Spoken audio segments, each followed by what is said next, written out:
Ayan, magandang araw po. So dito po tayo ngayon sa ating voltmeter na pulse reading.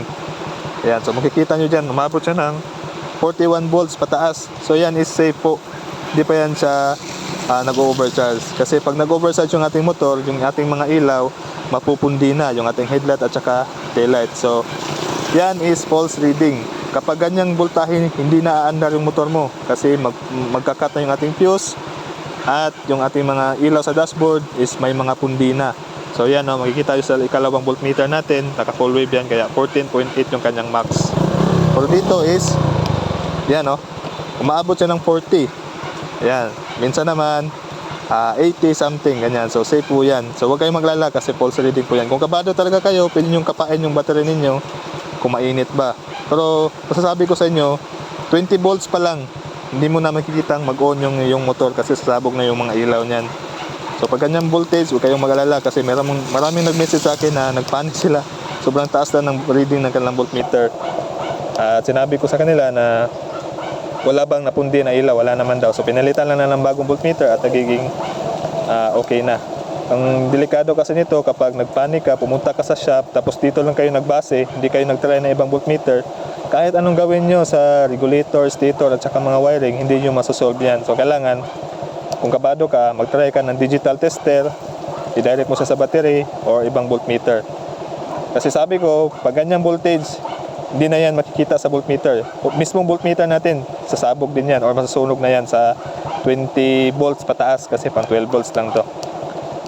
Ayan. So mga 30 volts, ayan, hindi na natin yan makikita. Mag-off na yan. Yung ating fuse, mataas yung chance na magka-cut na. So tignan nyo naman, di ba? Nasa 40 volts siya. So ipunta natin sa 40 volts. Ayan. O di napundi yung ating ilaw. So, ibig sabihin, pulse reading lang po ang nangyayari. So dyan, sa ikalawang voltmeter natin is 14.8. So matagal na ito nangyayari sa akin. Ito is 2015 model. Takip na lang bago nito. Rezuma brand ito.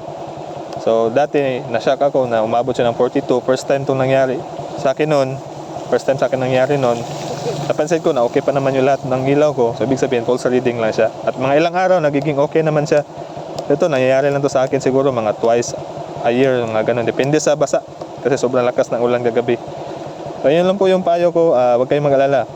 Again, ulitin ko, kung mataas yung reading ng voltmeter ninyo, okay pa yung mga ilaw ninyo, wala naman na pundi. Kahit isa, yung battery, hindi naman siya mainit, okay lang po yan. Pulse reading na po yan sa voltmeter. So, wala dapat ipag-alala. Kasi pag sobrang taas ng voltage, automatic, nagka-cut yung ating fuse or mayroon kang simptomas na napupundi yung iyong ilaw or mainit masyado yung battery. At saka hindi mo na makikita kasi sabi ko na yung voltmeter mo sa 30 volts pa lang siguro shut off na yan, sunog na yan. So pag 40 volts, ibig sabihin pulse reading siya kasi nakaya ni voltmeter. So yan. Okay, so i-upload ko rin to kasi papakita ko sa mga nagtatanong, lalo na doon sa mga customer ko na nabasa yung kanilang voltmeter. Ito na lang yung ipapakita ko sa kanila kasi sobrang haba pag ita-type ko pa. So ayan, maraming salamat sa panonood at kung umabot ka dito sa video na to, ride safe sa'yo and God bless. Ricky Neutral nga po pala sa YouTube at saka sa Facebook page from Toril, Davao City. So ride safe sa lahat.